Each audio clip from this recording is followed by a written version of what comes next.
इसी प्लेटफॉर्म के तहत हमने पहले भी स्कूल्स का सर्वे किया है, उनकी स्क्रीनिंग की है। जो बच्चे मुख्तलिफ़ बीमारियों में मुब्तला हैं उनको स्क्रीन आउट करके उनको ना सिर्फ ये कि ट्रीट किया गया है, बल्कि उनको साथ आगाही दी जाती है कि आप किस तरह अपने मर्ज़ के साथ एक बेहतर ज़िंदगी गुजार सकते हैं। एहतियाती तदाबीर बताई जाती हैं और जो लाइफ स्टाइल मॉडिफिकेशन उन्होंने करना है वो उनको सिखाया जाता है। फॉर एग्ज़ाम्पल ये बच्चे जो भी हैं, मेजॉरिटी इस लाइन में वो हैं जिनको दमे की शिकायत है, सांस फूलने की बीमारियां हैं।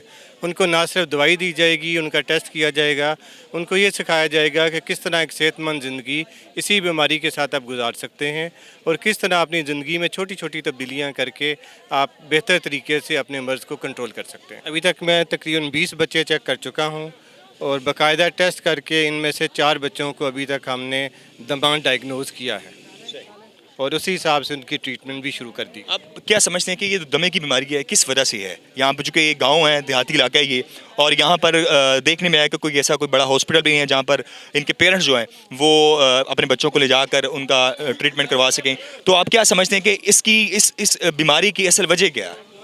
2 मेजर वजूहात हैं। सबसे पहले अगर आप नज़र दौड़ाएं तो हर जगह आपको मिट्टी उड़ती हुई नज़र आ रही है। ये जो फाइन डस्ट पार्टिकल हैं इस इलाके में मेन वजह है सांस की बीमारियों की।